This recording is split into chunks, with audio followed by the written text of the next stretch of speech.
Chapter 21. Of the Liberty of Subjects. Liberty, or freedom, signifieth properly the absence of opposition. By opposition I mean external impediments of motion, and may be applied no less to irrational and inanimate creatures than to rational. For whatsoever is so tied or environed as it cannot move but within a certain space, which space is determined by the opposition of some external body, we may say it hath not liberty to go further.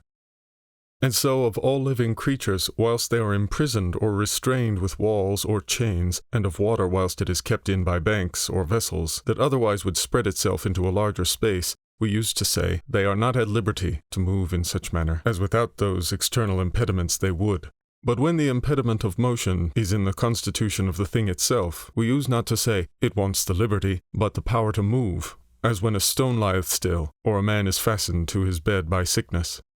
And according to this proper and general received meaning of the word, a freeman is he that in those things which by his strength and wit he is able to do, is not hindered to do what he has a will to. But when the words free and liberty are applied to anything but bodies, they are abused. For that which is not subject to motion is not subject to impediment, and therefore when 'tis said, for example, the way is free, no liberty of the way is signified, but of those that walk in it without stop. And when we say a gift is free, there is not meant any liberty of the gift, but of the giver, that was not bound by any law or covenant to give it. So when we speak freely, it is not the liberty of voice or pronunciation, but of the man, whom no law hath obliged to speak otherwise than he did. Lastly, from the use of the word free will, no liberty can be inferred of the will, desire, or inclination, but the liberty of the man, which consisteth in this, that he finds no stop in doing what he has the will, desire, or inclination to do. Fear and liberty are consistent, as when a man throweth his goods into the sea, for fear the ship should sink. He doth it nevertheless very willingly, and may refuse to do it if he will. It is therefore the action of one that was free. So a man sometimes pays his debt only for fear of imprisonment, which, because nobody hindered him from detaining, was the action of a man at liberty. And generally all actions which men do in commonwealths for fear of the law are actions which the doers had liberty to omit. Liberty and necessity are consistent, as in the water, that hath not only liberty but a necessity of descending by the channel, so likewise in the actions which men voluntarily do, which, because they proceed from their will, proceed from liberty. And yet because every act of man's will and every desire and inclination proceedeth from some cause, and that from another cause, in a continual chain whose first link is in the hand of God, the first of all causes, they proceed from necessity. So that to him that could see the connection of those causes, the necessity of all men's voluntary actions would appear manifest. And therefore God, that seeth and disposeth all things, seeth also that the liberty of man in doing what he will is accompanied with the necessity of doing that which God will, and no more nor less. For though men may do many things which God does not command, nor is therefore author of them, yet they can have no passion, nor appetite to any thing of which appetite God's will is not the cause. And did not his will assure the necessity of man's will, and consequently of all that on man's will dependeth, the liberty of men would be a contradiction, and impediment to the omnipotence and liberty of God, and this shall suffice as to the matter in hand, of that natural liberty, which only is properly called liberty. But as men for the attaining of peace and conservation of themselves thereby have made an artificial man which we call a commonwealth, so also have they made artificial chains, called civil laws, which they themselves by mutual covenants have fastened at one end to the lips of that man, or assembly, to whom they have given the sovereign power, and at the other end to their own ears. These bonds in their own nature but weak, may nevertheless be made to hold by the danger, though not by the difficulty of breaking them. In relation to these bonds only it is that I am to speak now, of the liberty of subjects. For seeing there is no commonwealth in the world wherein there be rules enough set down for the regulating of all the actions and words of men, as being a thing impossible, it followeth necessarily that in all kinds of actions by the laws pretermitted, passed over, men have the liberty of doing what their own reason shall suggest, for the most profitable to themselves. For if we take liberty in the proper sense, for corporal liberty, that is to say freedom from chains and prison, it were very absurd for men to clamour as they do for the liberty they so manifestly enjoy. Again, if we take liberty for an exemption from laws, it is no less absurd for men to demand as they do that liberty by which all other men may be masters of their lives, and yet as absurd as it is, this is it they demand. not knowing that the laws are of no power to protect them, without a sword in the hands of a man or men to cause those laws to be put in execution. The liberty of a subject lieth therefore only in those things which in regulating their actions the sovereign hath pretermitted, such as is the liberty to buy and sell, and otherwise contract with one another to choose their own abode, their own diet, their own trade of life, and institute their children as they themselves think fit, and the like. Nevertheless, we are not to understand that by such liberty the sovereign power of life and death is either abolished or limited, for it has been already shown that nothing the sovereign representative can do to a subject, on what pretense soever, can properly be called injustice or injury, because every subject is author of every act the sovereign doth, so that he never wanteth right to anything otherwise than as he himself is the subject of God, and bound thereby to observe the laws of nature. And therefore it may, and doth often, happen in commonwealths, that a subject may be put to death by the command of the sovereign power, and yet neither do the other wrong, as when Jephthah caused his daughter to be sacrificed, in which the like cases he that so dieth had liberty to do the action, for which he is nevertheless without injury put to death. And the same holdeth also in a sovereign prince that putteth to death an innocent subject. For though the action be against the law of nature, as being contrary to equity, as was the killing of Uriah by David, yet it was not an injury to Uriah, but to God. Not to Uriah, because the right to do what he pleased was given to him by Uriah himself, and yet to God, because David was God's subject, and prohibited all iniquity by the law of nature, which distinction David himself, when he repented the fact, evidently confirmed, saying, "To thee only have I sinned." In the same manner the people of Athens, when they banished the most potent of their commonwealth for 10 years, thought they committed no injustice, and yet they never questioned what crime he had done, but what hurt he would do. Nay, they commanded the banishment of they knew not whom, and every citizen bringing his oyster shell into the marketplace, written with the name of him he desired should be banished without actually accusing him, sometimes banished an Aristides for his reputation of justice, and sometimes a scurrilous jester, as Hyperbolus, to make a jest of it. And yet a man cannot say the sovereign people of Athens wanted right to banish them, or an Athenian the liberty to jest, or to be just. The liberty whereof there is so frequent and honorable mention, in the histories and philosophy of the ancient Greeks and Romans, and in the writings and discourse of those that from them have received all their learning in the politics, is not the liberty of particular men, but the liberty of the commonwealth, which is the same with that which every man then should have, if there were no civil laws nor commonwealth at all. And the effects of it also be the same. For as amongst masterless men there is a perpetual war of every man against his neighbour, no inheritance to transmit to the son, nor to expect from the father, no propriety of goods or lands, no security, but a full and absolute liberty in every particular man, so in states and commonwealths not dependent on one another, every commonwealth, not every man, has an absolute liberty to do what it shall judge, that is to say, what that man or assembly that representeth it shall judge, most conducing to their benefit. But withal they live in the condition of a perpetual war, and upon the confines of battle, with their frontiers armed, and cannons planted against their neighbours round about. The Athenians and Romans were free, that is, free commonwealths, not that any particular men had the liberty to resist their own representative, but that their representative had the liberty to resist or invade other people. There is written on the turrets of the city of Lucca, in great characters at this day, the word libertas, yet no man can thence infer that a particular man has more liberty or immunity from the service of the commonwealth there than in Constantinople. Whether a commonwealth be monarchical or popular, the freedom is still the same. But it is an easy thing for men to be deceived by the specious name of liberty, and for want of judgment to distinguish, mistake that for their private inheritance and birthright, which is the right of the public only. And when the same error is confirmed by the authority of men in reputation for their writings on this subject, it is no wonder if it produce sedition and change of government. In these western parts of the world we are made to receive our opinions concerning the institution and rights of commonwealths from Aristotle, Cicero, and other men, Greeks and Romans, that living under popular states derived those rights, not from the principles of nature, but transcribed them into their books out of the practice of their own commonwealths, which were popular, as the grammarians describe the rules of language out of the practice of the time, or the rules of poetry out of the poems of Homer and Virgil. And because the Athenians were taught, to keep them from desire of changing their government, that they were free men, and all that lived under monarchy were slaves, therefore Aristotle puts it down in his Politics, 6.2. In democracy, liberty is to be supposed, for it is commonly held that no man is free in any other government.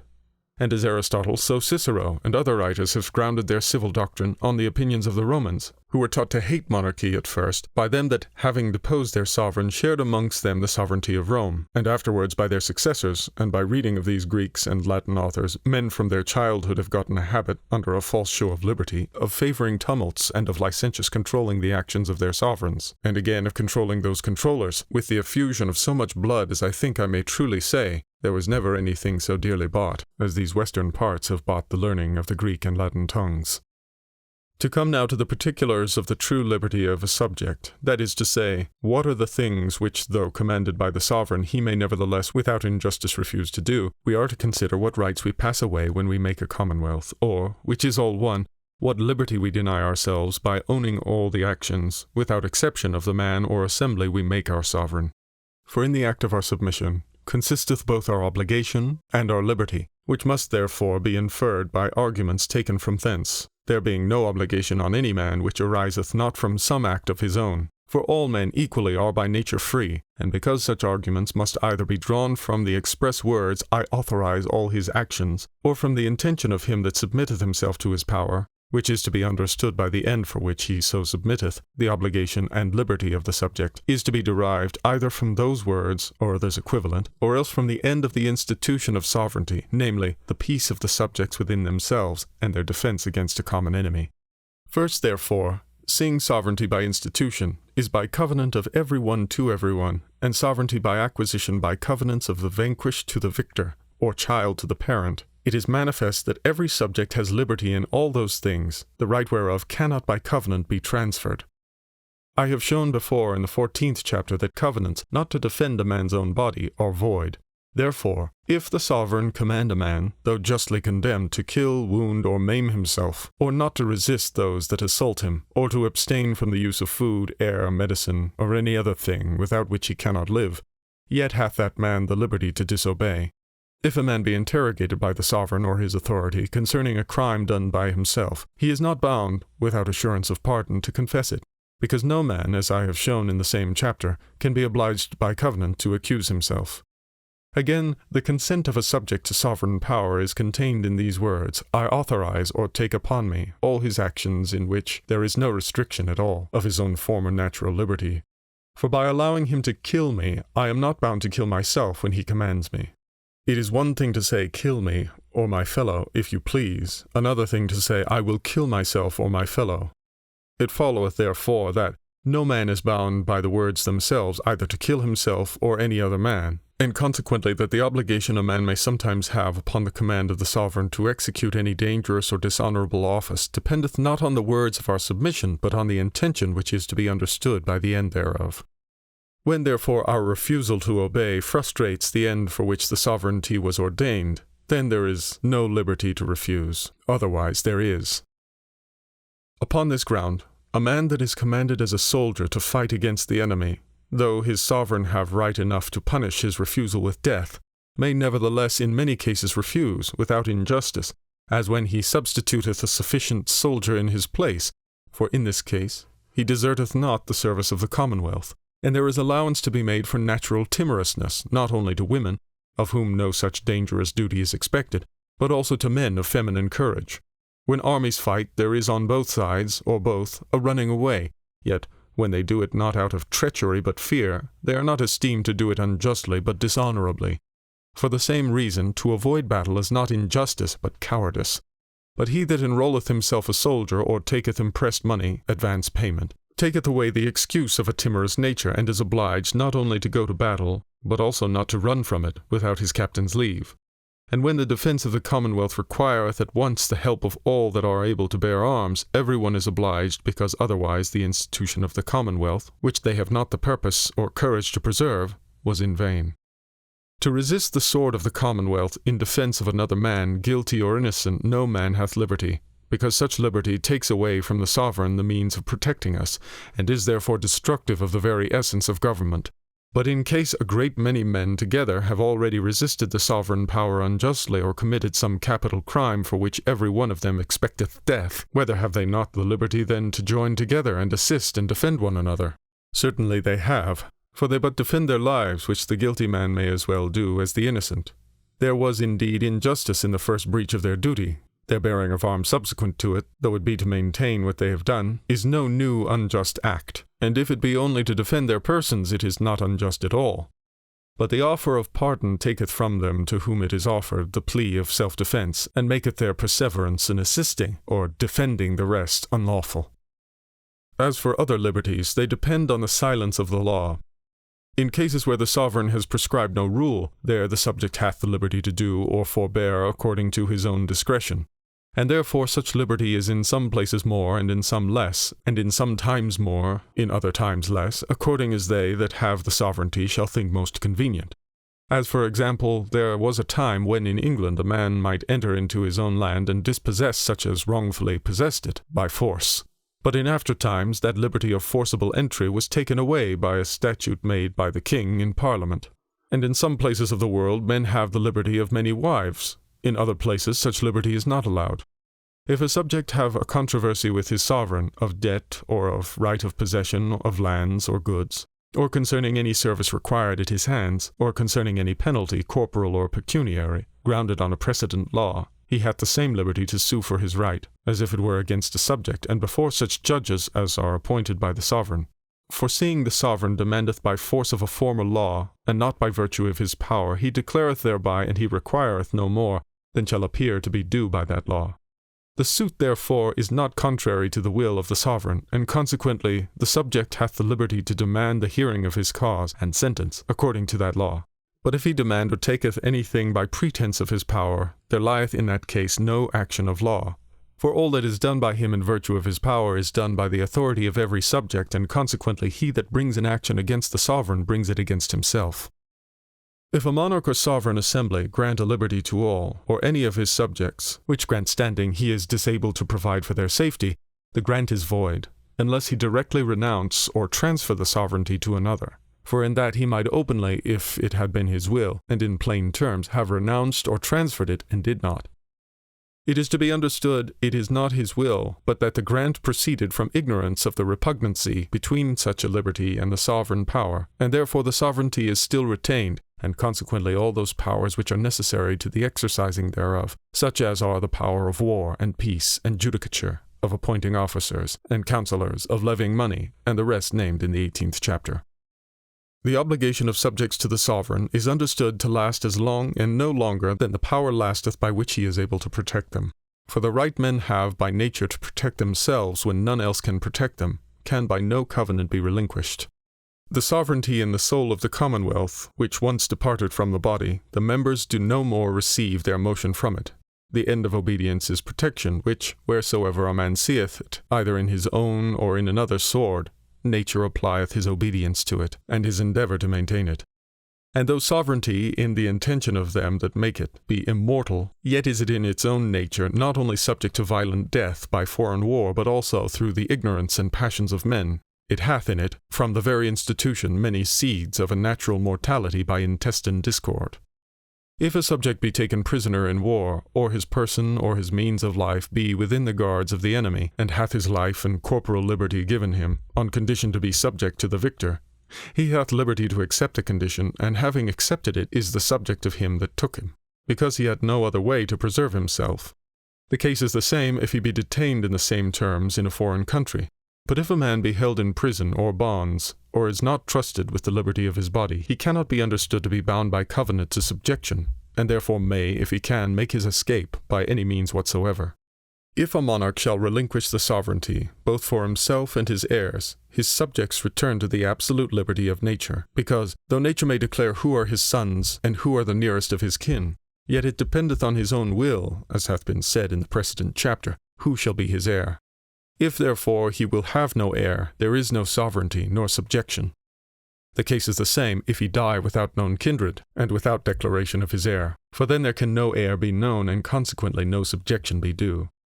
If the sovereign banish his subject, during the banishment he is not subject, but he that is sent on a message, or hath leave to travel, is still subject. But it is by contract between sovereigns, not by virtue of the covenant of subjection. For whatsoever entereth into another's dominion is subject to all the laws thereof, unless he have a privilege by the amity of the sovereigns, or by special license. If a monarch subdued by war render himself subject to the victor, his subjects are delivered from their former obligation, and become obliged to the victor. But if he be held prisoner or have not the liberty of his own body, he is not understood to have given away the right of sovereignty, and therefore his subjects are obliged to yield obedience to the magistrates formerly placed, governing not in their own name but in his. For his right remaining, the question is only of the administration, that is to say, of the magistrates and officers, which if he have not means to name, he is supposed to approve those which he himself had formerly appointed. Of systems subject, political, and private. Having spoken of the generation, form, and power of a commonwealth, I am in order to speak next of the parts thereof, and first of systems, which resemble the similar parts or muscles of a body natural. By systems I understand any number of men joined in one interest or one business, of which some are regular and some irregular. Regular are those where one man, or assembly of men, is constituted representative of the whole number. All other are irregular. Of regular, some are absolute and independent, subject to none but their own representative. Such are only commonwealths, of which I have spoken already in the 5 last precedent chapters. Others are dependent, that is to say, subordinate to some sovereign power, to which every one, as also their representative, is subject. Of systems subordinate, some are political and some private. Political, otherwise called bodies politic, and persons in law, are those which are made by authority from the sovereign power of the commonwealth. Private are those which are constituted by subjects amongst themselves, or by authority from a stranger. For no authority derived from foreign power within the dominion of another is public there, but private. And of private systems some are lawful, some unlawful. Lawful are those which are allowed by the commonwealth, all other are unlawful. Irregular systems are those which, having no representative, consist only in concourse of people, which if not forbidden by the commonwealth, nor made on evil design, such as are conflux of people to markets or shows, or any other harmless end, are lawful. But when the intention is evil, or, if the number be considerable, unknown, they are unlawful. In bodies politic, the power of the representative is always limited, and that which prescribeth the limits thereof is the power sovereign. For power unlimited is absolute sovereignty, and the sovereign in every commonwealth is the absolute representative of all the subjects, and therefore no other can be representative of any part of them, but so far forth as he shall give leave. And to give leave to a body politic of subjects, to have an absolute representative to all intents and purposes, were to abandon the government of so much of the commonwealth, and to divide the dominion contrary to their peace and defence, which the sovereign cannot be understood to do by any grant that does not plainly and directly discharge them of their subjection. For consequences of words are not the signs of his will, when other consequences are signs of the contrary, but rather signs of error and misreckoning, to which all mankind is too prone. The bounds of that power which is given to the representative of a body politic are to be taken notice of from 2 things. One is their writ, or letters from the sovereign, the other is the law of the commonwealth. For though in the institution or acquisition of a commonwealth which is independent there needs no writing, because the power of the representative has there no other bounds, but such as are set out by the unwritten law of nature, yet in subordinate bodies there are such diversities of limitation necessary, concerning their business, times, and places, as can neither be remembered without letters nor taken notice of, unless such letters be patent, that they may be read to them and withal sealed or testified, with the seals or other permanent signs of the authority sovereign.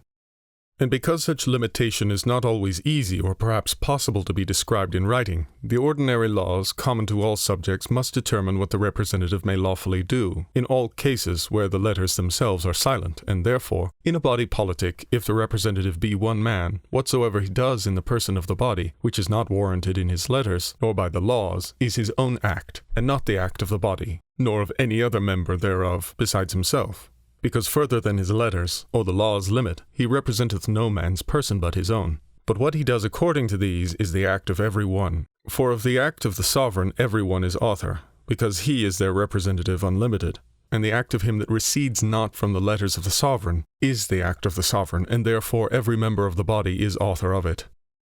But if the representative be an assembly, whatsoever that assembly shall decree, not warranted by their letters or the laws, is the act of the assembly or body politic, and the act of every one by whose vote the decree was made, but not the act of any man that being present voted to the contrary, nor of any man absent, unless he voted it by procuration, proxy.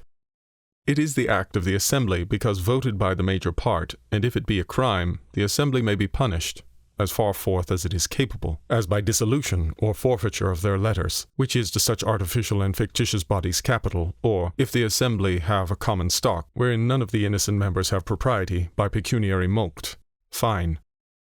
For from corporal penalties nature hath exempted all bodies politic. But they that gave not their vote are therefore innocent, because the assembly cannot represent any man in things unwarranted by their letters, and consequently are not involved in their votes.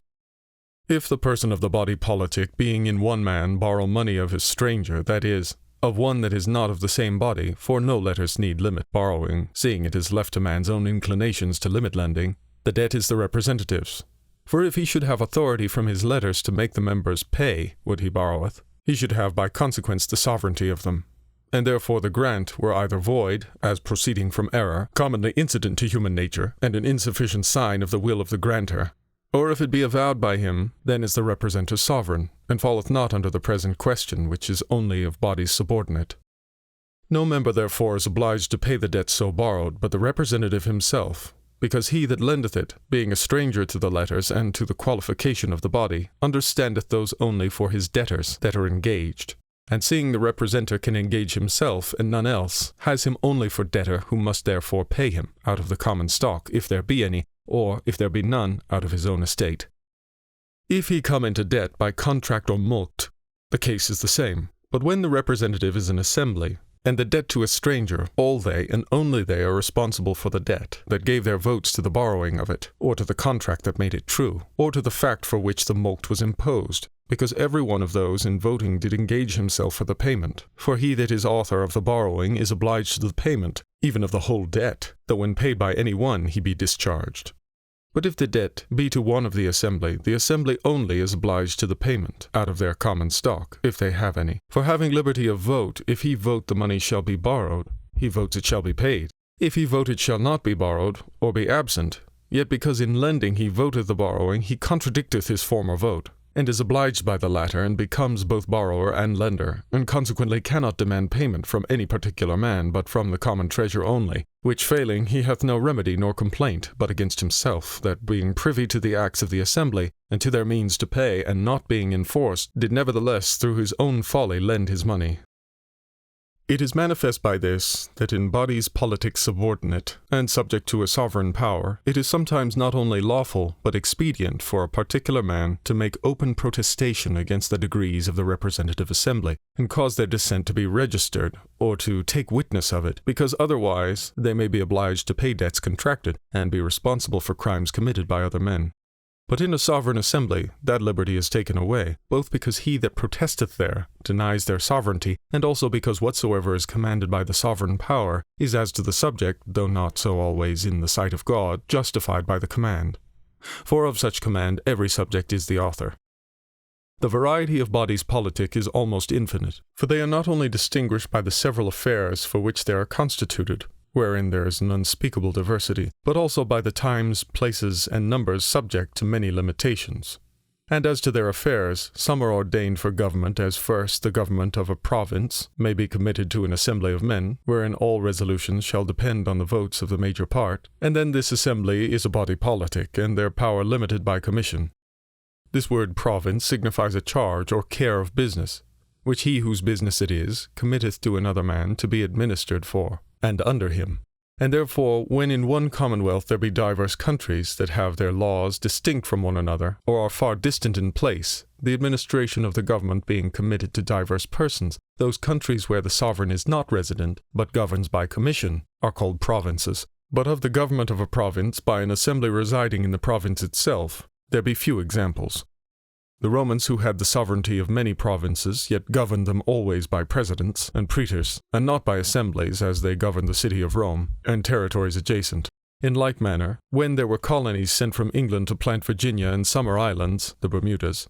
though the governments of them here were committed to assemblies in London, yet did those assemblies never commit the government under them to any assembly there, but did to each plantation send one governor. For though every man where he can be present by nature desires to participate of government, yet where they cannot be present, they are by nature also inclined to commit the government of their common interest rather to a monarchical than to a popular form of government. which is also evident in those men that have great private estates, who when they are unwilling to take the pains of administering the business that belongs to them choose rather to trust one servant than an assembly either of their friends or servants.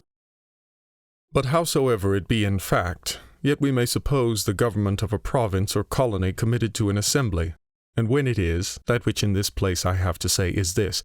that whatsoever debt is by that assembly contracted, or whatsoever unlawful act is decreed, is the act only of those that assented, and not of any that dissented, or were absent,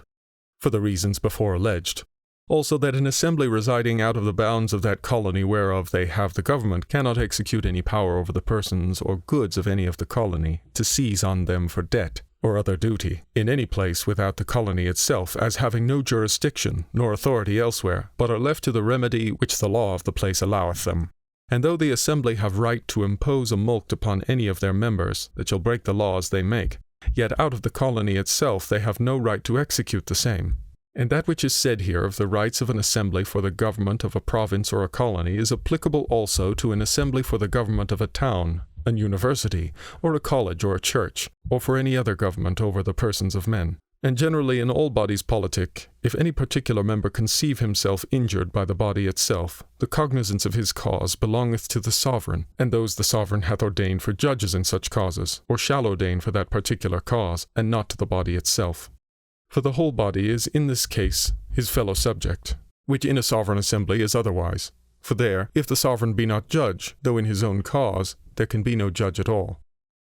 In a body politic, for the well-ordering of foreign traffic, the most commodious representative is an assembly of all the members, that is to say, such a one as every one that adventureth his money may be present at all the deliberations and resolutions of the body, if they will themselves. For proof whereof we are to consider the end for which men that are merchants, and may buy and sell, export and import their merchandise according to their own discretions, do nevertheless bind themselves up in one corporation.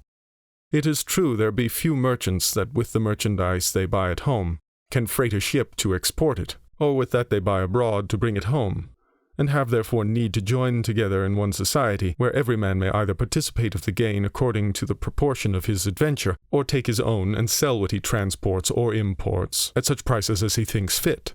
But this is no body politic, there being no common representative to oblige them to any other law than that which is common to all other subjects. The end of their incorporating is to make their gain the greater, which is done two ways, by soul buying and soul selling, both at home and abroad. So that to grant to a company of merchants to be a corporation or body politic is to grant them a double monopoly, whereof one is to be sole buyers, another to be sole sellers. For when there is a company incorporate for any particular foreign country, they only export the commodities vendible in that country, which is sole buying at home, and sole selling abroad. For at home there is but one buyer, and abroad but one that selleth, both which is gainful to the merchant, because thereby they buy at home at lower and sell abroad at higher rates. And abroad there is but one buyer of foreign merchandise, and but one that sells them at home, both which again are gainful to the adventurers. Of this double monopoly one part is disadvantageous to the people at home, the other to foreigners. For at home by their sole exportation they set what prices they please on the husbandry and handiworks of the people, and by the sole importation what price they please on all foreign commodities the people have need of, both which are ill for the people. On the contrary, by the sole selling of the native commodities abroad, and sole buying the foreign commodities upon the place, they raise the price of those, and abate the price of these, to the disadvantage of the foreigner. For where but one selleth, the merchandise is the dearer, and where but one buyeth, the cheaper. Such corporations, therefore, are no other than monopolies, though they would be very profitable for a commonwealth, if being bound up into one body in foreign markets they were at liberty at home, every man to buy and sell at what price he could. The end then of these bodies of merchants being not a common benefit to the whole body, which have in this case no common stock, but what is deducted out of the particular adventures, for building, buying, victualling, and manning of ships, but the particular gain of every adventurer, it is reason that every one be acquainted with the employment of his own, that is, that every one be of the assembly that shall have the power to order the same, and be acquainted with their accounts. And therefore the representative of such a body must be an assembly, where every member of the body may be present at the consultations, if he will. If a body politic of merchants contract a debt to a stranger by the act of their representative assembly, every member is liable by himself for the whole. For a stranger can take no notice of their private laws, but considereth them as so many particular men obliged every one to the whole payment, till payment made by one dischargeth all the rest. But if the debt be to one of the company, the creditor is debtor for the whole to himself, and cannot therefore demand his debt, but only from the common stock, if there be any. If the Commonwealth impose a tax upon the body, it is to be understood to be laid upon every member proportionably to his particular adventure in the company. For there is in this case no other common stock but what is made of their particular adventures. If a mulct be laid upon the body for some unlawful act, they only are liable by whose votes the act was decreed, or by whose assistance it was executed. For in none of the rest is there any other crime, but being of the body, which if a crime, because the body was ordained by the authority of the Commonwealth, is not his. If one of the members be indebted to the body, he may be sued by the body, but his goods cannot be taken, nor his person imprisoned by the authority of the body, but only by authority of the Commonwealth. For if they can do it by their own authority, they can by their own authority give judgment that the debt is due, which is as much as to be judge in their own cause. These bodies made for the government of men, or of traffic, be either perpetual, or for a time prescribed by writing.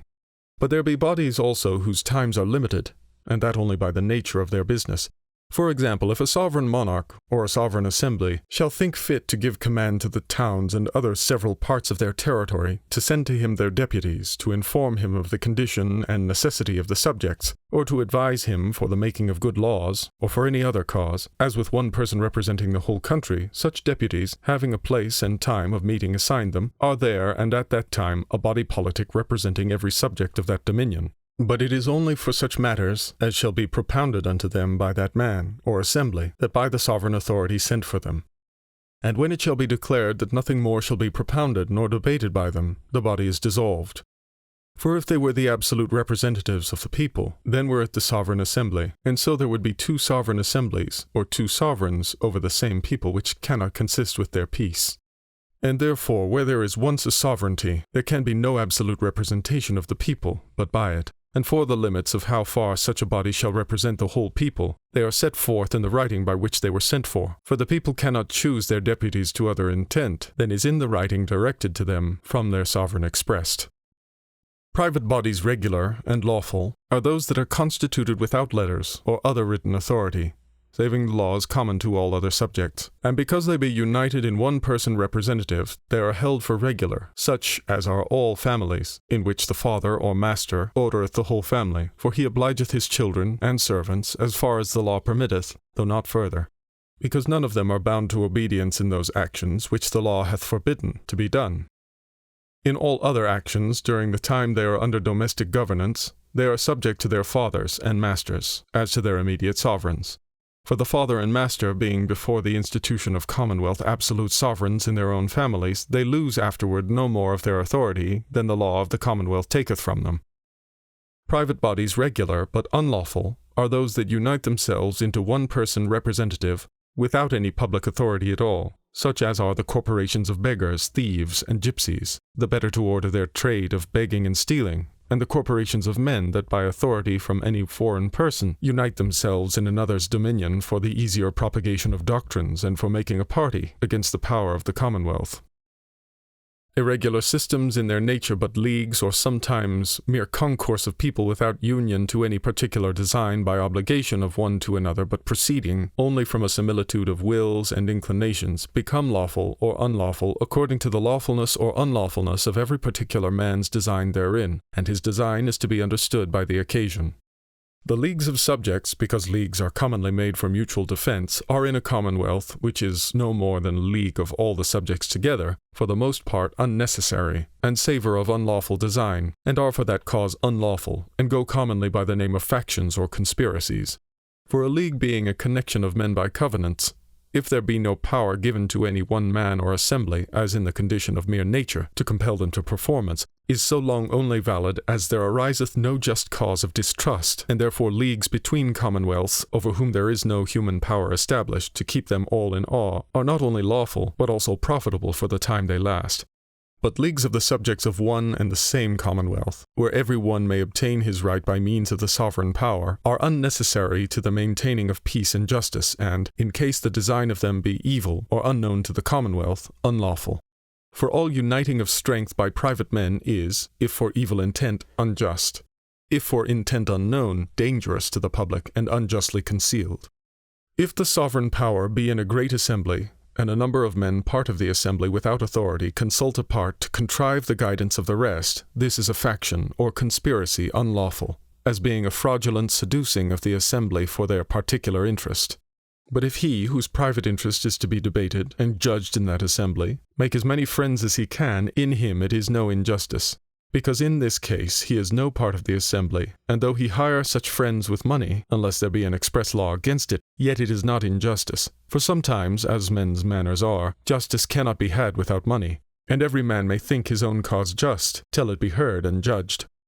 In all commonwealths, if private men entertain more servants than the government of his estate and lawful employment he has for them requires, it is faction and unlawful. For having the protection of the commonwealth, he needeth not the defence of private force. And whereas in nations not thoroughly civilized, several numerous families have lived in continual hostility and invaded one another with private force, yet it is evident enough that they have done unjustly, or else they had no commonwealth. And as factions for kindred, so also factions for government of religion, as the Papists, Protestants, etc., or of state, as patricians and plebeians of old time in Rome, and of aristocraticals and democraticals of old time in Greece, are unjust, as being contrary to the peace and safety of the people, and a taking of the sword out of the hand of the sovereign.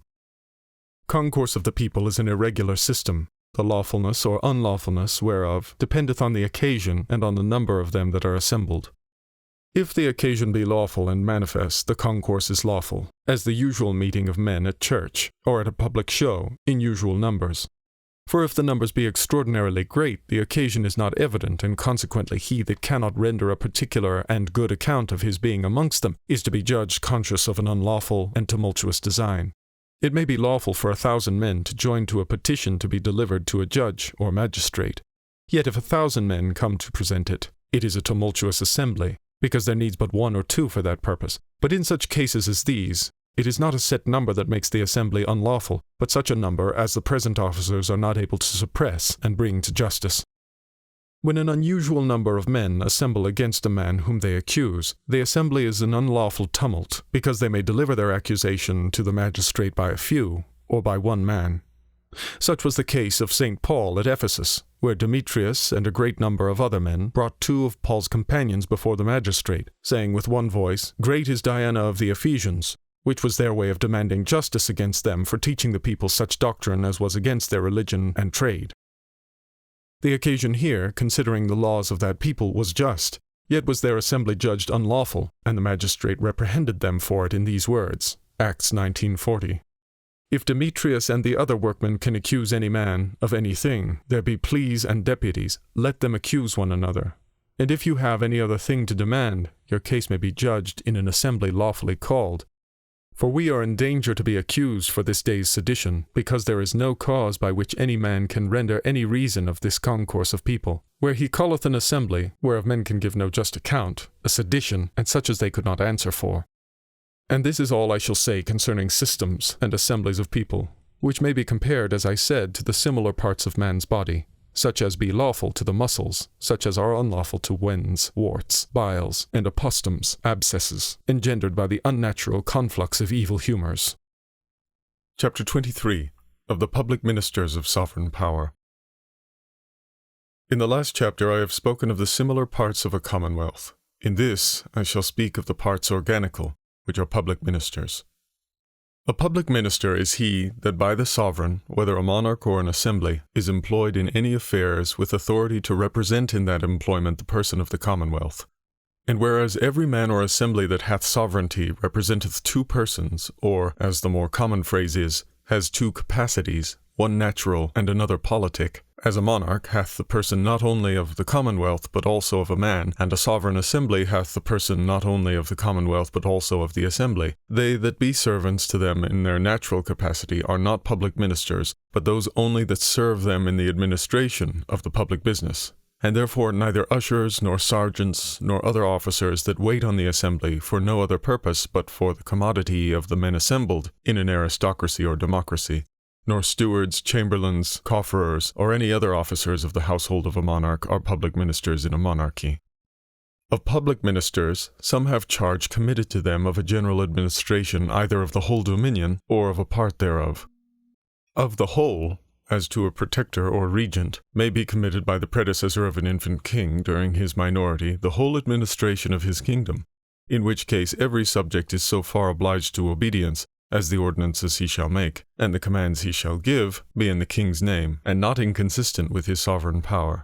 Of a part or province, as when either a monarch or a sovereign assembly shall give the general charge thereof to a governor, lieutenant, prefect, or viceroy. And in this case also every one of that province is obliged to all he shall do in the name of the sovereign, and that not incompatible with the sovereign's right. For such protectors, viceroys, and governors have no other right but what depends on the sovereign's will, and no commission that can be given them can be interpreted for a declaration of the will to transfer the sovereignty without express and perspicuous words to that purpose. And this kind of public ministers resembleth the nerves and tendons that move the several limbs of a body natural.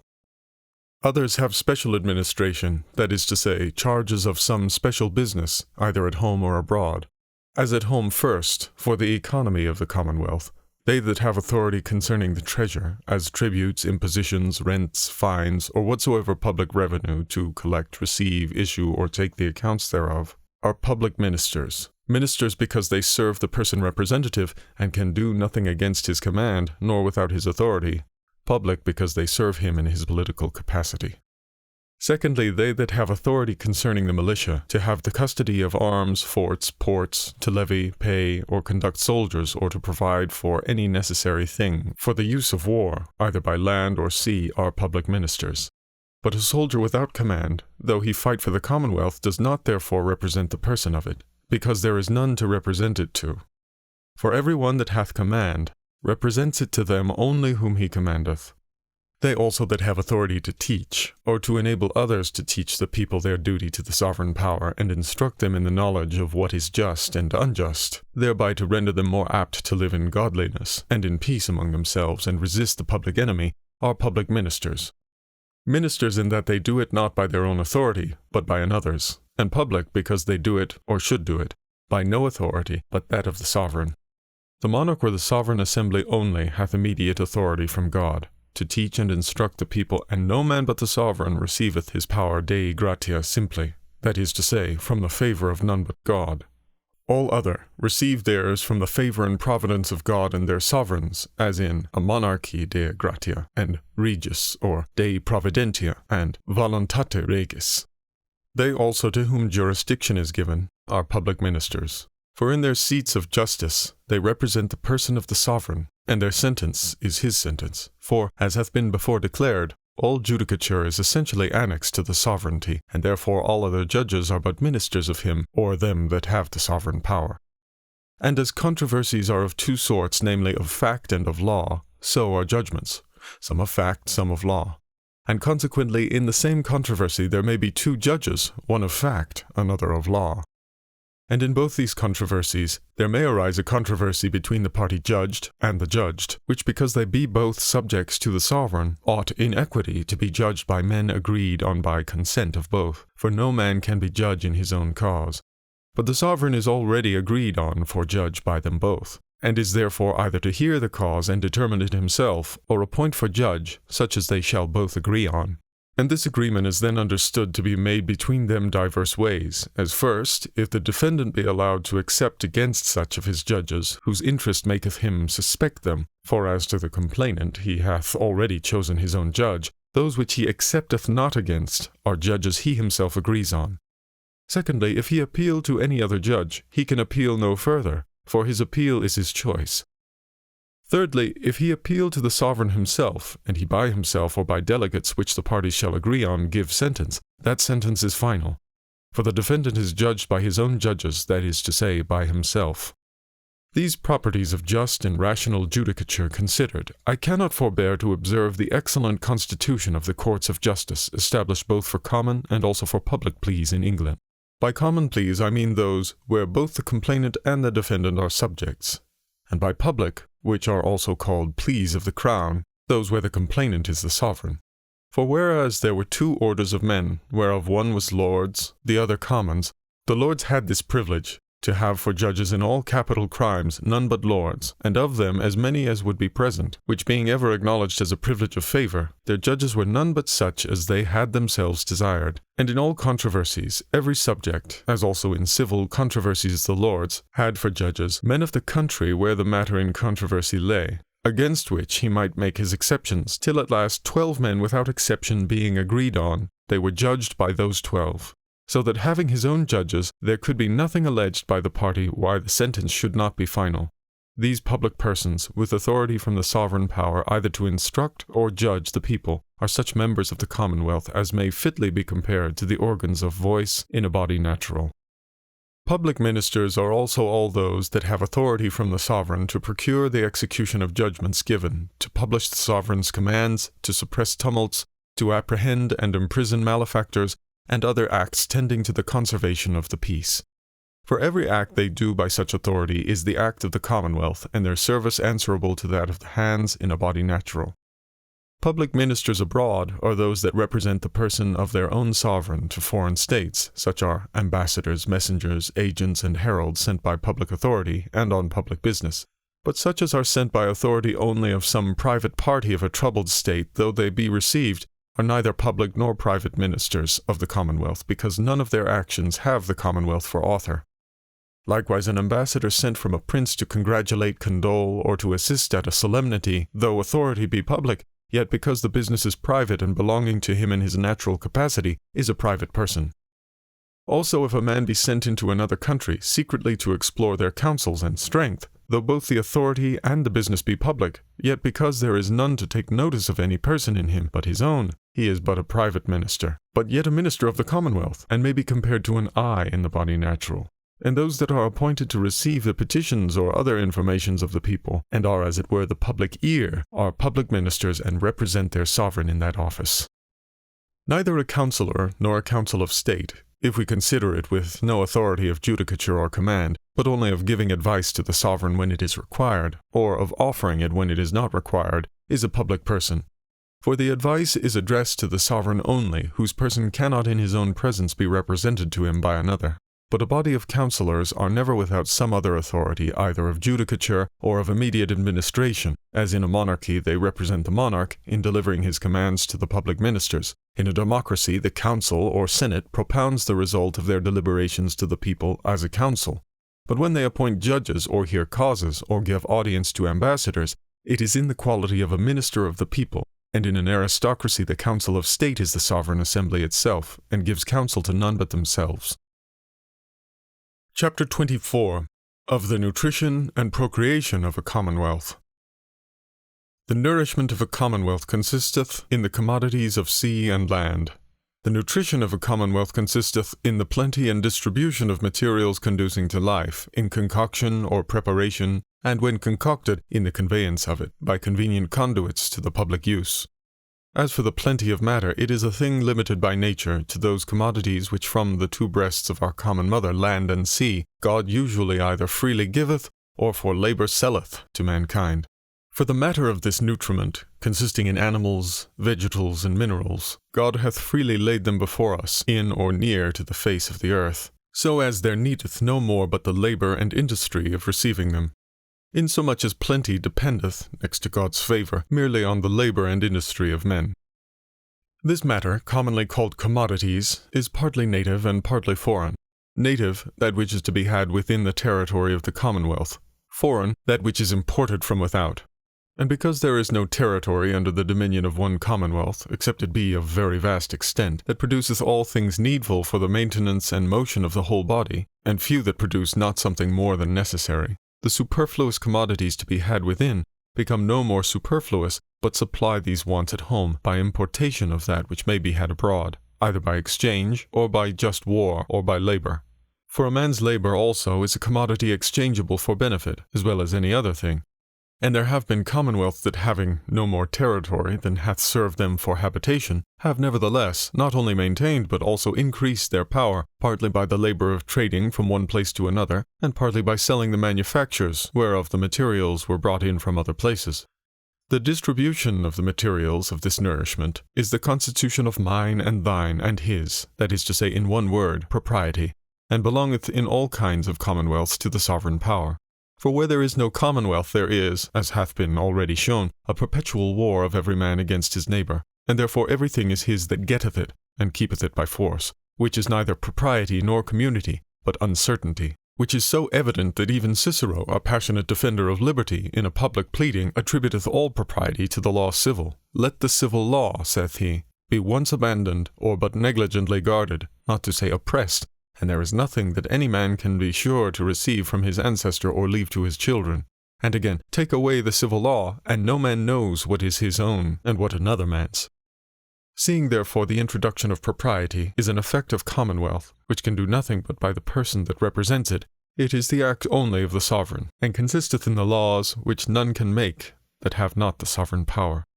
And this they well knew of old, who called that nomos, that is to say, distribution, which we call law, and define justice by distributing to every man his own. In this distribution, the first law is for division of the land itself, wherein the sovereign assigneth to every man a portion according as he, and not according as any subject or any number of them shall judge agreeable to equity, and the common good.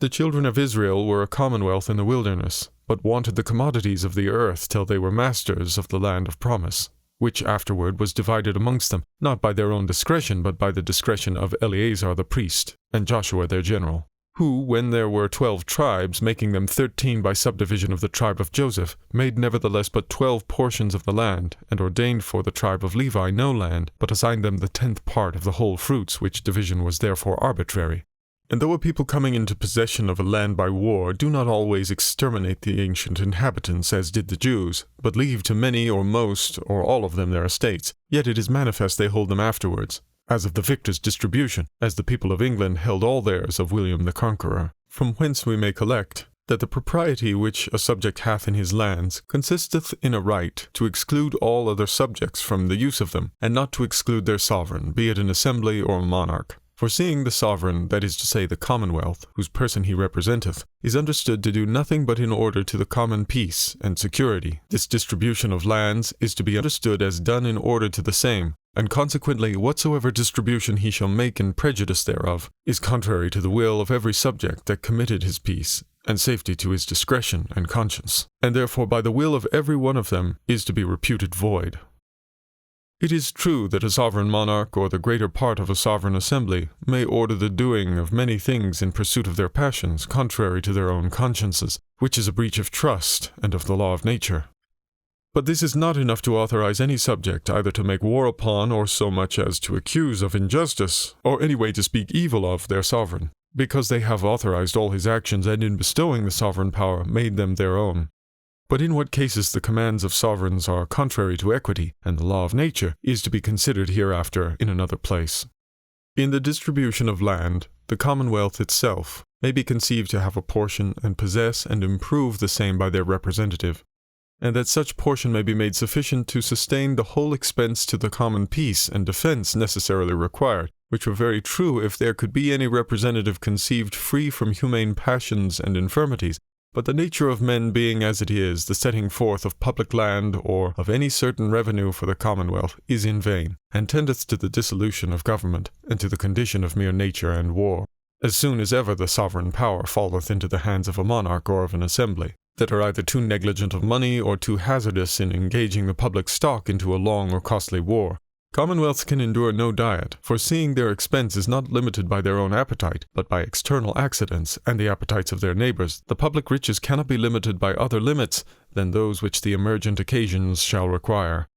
And whereas in England there were by the conquerors divers lands reserved to his own use, besides forests and chases, either for his recreation or for preservation of woods, and divers services reserved on the land he gave his subjects, yet it seems they were not reserved for his maintenance in his public, but in his natural capacity. For he and his successors did, for all that, lay arbitrary taxes on all subjects' lands when they judged it necessary. Or if these public lands and services were ordained as a sufficient maintenance of the commonwealth, it was contrary to the scope of the institution, being, as it appeared by those ensuing taxes, insufficient, and, as it appears by the late revenue of the crown, subject to alienation and diminution.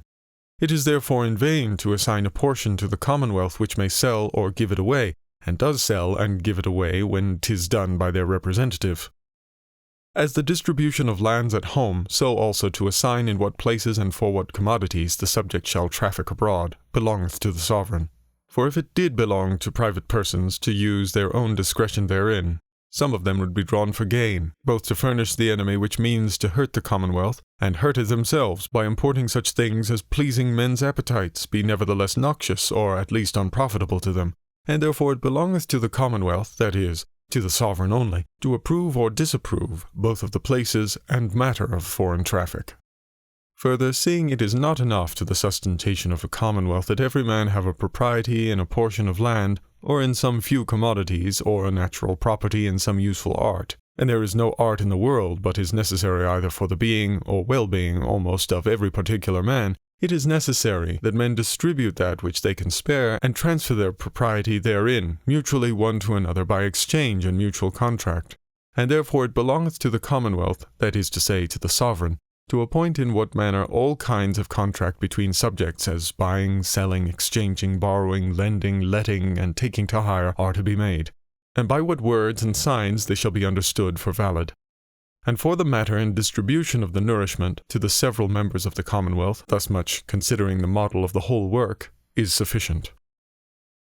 By concoction, I understand the reducing of all commodities which are not presently consumed, but reserved for nourishment in time to come, to something of equal value, and withal so portably as not to hinder the motion of men from place to place, to the end a man may have in what place soever such nourishment as the place affordeth. And this is nothing else but gold and silver and money. For gold and silver, being as it happens almost in all countries of the world highly valued, is a commodious treasure for the value of all things else between nations. And money, of what manner soever coined by the sovereign of a commonwealth, is a sufficient measure of the value of all things else between the subjects of that commonwealth, by the means of which measures all commodities, movable and immovable, are made to accompany a man to all places of his resort, within and without the place of his ordinary residence. And the same passeth from man to man within the commonwealth, and goes round about, nourishing, as it passeth, every part thereof, in so much as this concoction is as it were the sanguification of the commonwealth. For natural blood is in like manner made of the fruits of the earth, and circulating, nourisheth by the way every member of the body of man. And because silver and gold have their value from the matter itself, they have first this privilege, that the value of them cannot be altered by the power of one, nor of a few commonwealths, as being a common measure of the commodities of all places. But base money may easily be enhanced or abused. Secondly, they have the privilege to make commonwealths move and stretch out their arms, when need is, into foreign countries, and supply not only private subjects that travel, but also whole armies with provision. But that coin, which is not considerable for the matter but for the stamp of the place, being unable to endure change of air, hath its effect at home only, where also it is subject to the change of laws, and thereby to have the value diminished, to the prejudice many times of those that have it. The conduits and ways by which it is conveyed to the public use are of two sorts. One, that conveyeth it to the public coffers, the other, that issueth the same out again for public payments. Of the first sort are collectors, receivers, and treasurers. Of the second are the treasurers again, and the officers appointed for payment of several public or private ministers. And in this also the artificial man maintains his resemblance with the natural, whose veins receiving the blood from the several parts of the body carry it to the heart, where, being made vital, the heart by the arteries sends it out again, to enliven and enable for motion all the members of the same. The procreation or children of a commonwealth are those we call plantations or colonies, which are numbers of men sent out from the commonwealth under a conductor or governor to inhabit a foreign country either formerly void of inhabitants or made void then by war. And when a colony is settled, they are either a commonwealth of themselves discharged of their subjection to the sovereign that sent them, as hath been done by many commonwealths of ancient time, in which case the commonwealth from which they went was called their metropolis or mother, and requires no more of them than fathers require of the children, whom they emancipate and make free from their domestic government, which is honor and friendship. Or else they remain united to their metropolis as were the colonies of the people of Rome, and then they are no commonwealths themselves but provinces and parts of the commonwealth that sent them, so that the right of colonies, saving honor and league with their metropolis, dependeth wholly on their license or letters by which their sovereign authorized them to plant. Chapter 25 of Council. How fallacious it is to judge of the nature of things by the ordinary and inconstant use of words appeareth in nothing more than in the confusion of counsels and commands, arising from the imperative manner in speaking in them both, and in many other occasions besides. For the words, do this, are the words not only of him that commandeth, but also of him that giveth counsel, and of him that exhorteth. And yet there are but few that see not that these are very different things, or they cannot distinguish between them when they perceive who it is that speaketh, and to whom the speech is directed, and upon what occasion.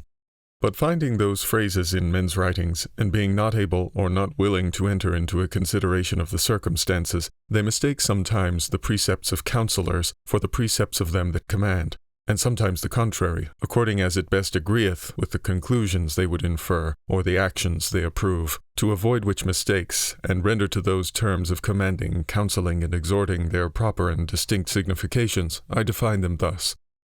Command is, where a man saith, do this, or do not this, without expecting other reason than the will of him that says it. From this it followeth manifestly, that he that commandeth pretendeth thereby his own benefit. For the reason of his command is his own will only, and the proper object of every man's will is some good to himself. Counsel is where a man saith, do or do not this, and deduceth his reasons from the benefit that arriveth by it to him to whom he saith it. And from this it is evident, that he that giveth counsel pretendeth only whatsoever he intendeth the good of him to whom he giveth it. Therefore between counsel and command one great difference is, that command is directed to a man's own benefit, and counsel to the benefit of another man. And from this ariseth another difference, that a man may be obliged to do what he is commanded, as when he hath covenanted to obey, but he cannot be obliged to do as he is counselled, because the hurt of not following it is his own. Or if he should covenant to follow it, then is the counsel turned into the nature of a command.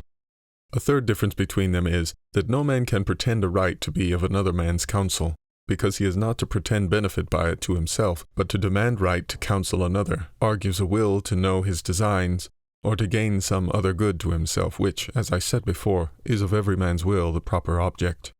This also is incident to the nature of counsel, that whatsoever it be, he that asketh it cannot in equity accuse or punish it. For to ask counsel of another is to permit him to give such counsel as he shall think best, and consequently he that giveth counsel to his sovereign, whether a monarch or an assembly, when he asketh it, cannot in equity be punished for it, whether the same be conformable to the opinion of the most or not. So it be to the proposition in debate. For if the sense of the assembly can be taken notice of before the debate be ended, they should neither ask nor take any further counsel, for the sense of the assembly is the resolution of the debate, and end of all deliberation. And generally he that demandeth counsel is author of it, and therefore cannot punish it. And what the sovereign cannot, no man else can. But if one subject giveth counsel to another to do anything contrary to the laws, whether that counsel proceed from evil intention or from ignorance only, it is punishable by the commonwealth, because ignorance of the law is no good excuse where every man is bound to take notice of the laws to which he is subject. Exhortation and dehortation is counsel, accompanied with signs in him that giveth it, a vehement desire to have followed it, or to say it more briefly, counsel vehemently pressed. For he that exhorteth doth not deduce the consequences of what he adviseth to be done, and tie himself therein to the rigour of true reasoning, but encourages him he counselleth to action, as he that dehorteth deterreth him from it. And therefore they have in their speeches a regard to the common passions and opinions of men in deducing their reasons, and make use of similitudes, metaphors, examples, and other tools of oratory to persuade their hearers of the utility, honour, or justice of following their advice. From whence may be inferred first that exhortation and dehortation is directed to the good of him that giveth counsel, not of him that asketh it, which is contrary to the duty of a counsellor who, by the definition of counsel, ought to regard not his own benefit but his whom he adviseth. And that he directeth his counsel to his own benefit is manifest enough by the long and vehement urging, or by the artificial giving thereof, which being not required of him, and consequently proceeding from his own occasions, is directed principally to his own benefit, and but accidentally to the good of him that is counselled, or not at all. Secondly, that the use of exhortation and dehortation lieth only where a man is to speak to a multitude, because when the speech is addressed to one, he may interrupt him and examine his reasons more rigorously than can be done in a multitude, which are too many to enter into dispute, and dialogue with him that speaketh indifferently to them all at once. Thirdly, that they that exhort and dehort, where they are required to give counsel, are corrupt counselors, and as it were bribed by their own interest. For though the counsel they give be never so good, yet he that gives it is no more a good counsellor than he that giveth a just sentence for a reward is a just judge. But where a man may lawfully command, as a father in his family or a leader in an army, his exhortations and dehortations are not only lawful but also necessary and laudable. But then they are no more counsels but commands, which when they are for execution of sour labour, sometimes necessity and always humanity requireth to be sweetened in the delivery by encouragement and in the tune and phrase of counsel, rather than in harsher language of command. Examples of the difference between command and counsel we may take from the forms of speech that express them in Holy Scripture. Have no other gods but me. Make to thyself no graven image. Take not God's name in vain. Sanctify the Sabbath. Honor thy parents. Kill not. Steal not, etc. are commands, because the reason for which we are to obey them is drawn from the will of God our King, whom we are obliged to obey. But these words, sell all thou hast, give it to the poor, and follow me, are counsel, because the reason for which we are to do so is drawn from our own benefit, which is this, that we shall have treasure in heaven.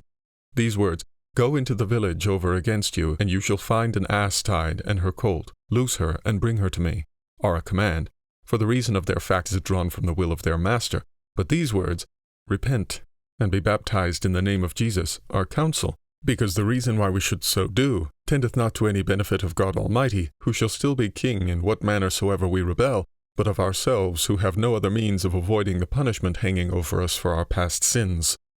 As the difference of counsel from command hath been now deduced from the nature of counsel, consisting in a deducing of the benefit, or hurt that may arise to him that is to be counselled, by the necessary or probable consequences of the action he propoundeth, so may also the differences between apt and inept counsellors be derived from the same.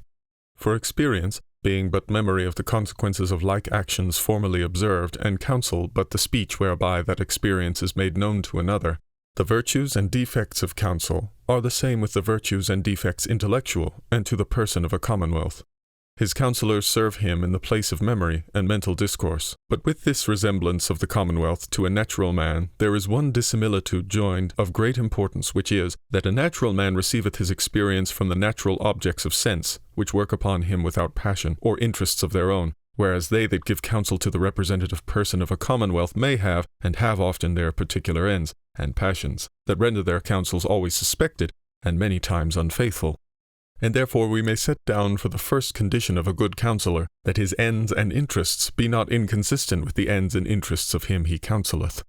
Secondly, because the office of a counsellor, when an action comes into deliberation, is to make manifest the consequences of it in such manner as he that is counselled may be truly and evidently informed, he ought to propound his advice in such form of speech as may make the truth most evidently appear, that is to say, with as firm ratiocination, as significant and proper language, and as briefly as the evidence will permit, and therefore rash and unevident inferences, such as are fetched only from examples or authority of books, and are not arguments of what is good or evil but witnesses of fact or of opinion, obscure, confused, and ambiguous expressions, also all metaphorical speeches tending to the stirring up of passions, because such reasoning and such expressions are useful only to deceive or to lead him we counsel towards other ends than his own, are repugnant to the office of a counsellor. Thirdly, because the ability of counselling proceedeth from experience and long study, and no man is presumed to have experience in all those things that to the administration of a great commonwealth are necessary to be known, no man is presumed to be a good counsellor, but in such business as he hath not only been much versed in, but hath also much meditated on and considered. For seeing the business of a commonwealth is this, to preserve the people in peace at home, and defend them against foreign invasion, we shall find it requires great knowledge of the disposition of mankind, of the rights of government, and of the nature of equity, law, justice, and honour, not to be attained without study, and of the strength, commodities, places, both of their own country and their neighbours, as also of the inclinations and designs of all nations that may any way annoy them. And this is not attained to without much experience, of which things not only the whole sum but every one of the particulars requires the age and observation of a man in years, and of more than ordinary study. The wit required for counsel, as I have said before in chapter 8, is judgment, and the differences of men in that point come from different education, of some to one kind of study or business, and of others to another. When for the doing of any thing there be infallible rules, as in engines and edifices, the rules of geometry, All the experience of the world cannot equal his counsel, that has learned or found out the rule. And when there is no such rule, he that hath most experience in that particular kind of business has therein the best judgment, and is the best counsellor. Fourthly, to be able to give counsel to a commonwealth in a business that hath reference to another commonwealth, it is necessary to be acquainted with the intelligences and letters that come from thence, and with all the records of treaties and other transactions of state between them, which none can do but such as the representative shall think fit, by which we may see that they who are not called to counsel can have no good counsel in such cases to obtrude. Fifthly, supposing the number of counsellors equal, a man is better counselled by hearing them apart than in an assembly, and that for many causes. First, in hearing them apart, you have the advice of every man, but in an assembly many of them deliver their advice with aye or no, or with their hands or feet, not moved by their own sense, but by the eloquence of another, or for fear of displeasing some that have spoken, or the whole assembly, by contradiction, or for fear of appearing duller in apprehension than those that have applauded the contrary opinion.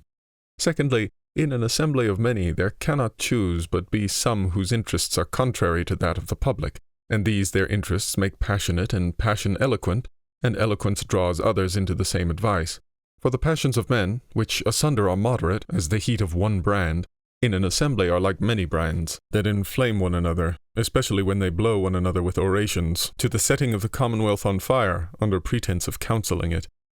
Thirdly, in hearing every man apart, one may examine, when there is need, the truth or probability of his reasons, and of the grounds of the advice he gives by frequent interruptions and objections which cannot be done in an assembly where, in every difficult question, a man is rather astonied and dazzled with the variety of discourse upon it, than informed of the course he ought to take.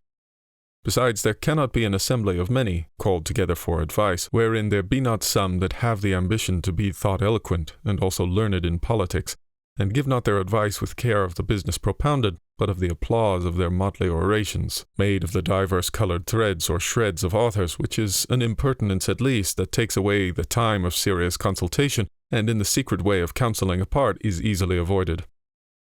Fourthly, in deliberations that ought to be kept secret, whereof there be many occasions in public business, the counsels of many, and especially in assemblies, are dangerous, and therefore great assemblies are necessitated to commit such affairs to lesser numbers, and of such persons as are most versed in them, and in whose fidelity they have most confidence.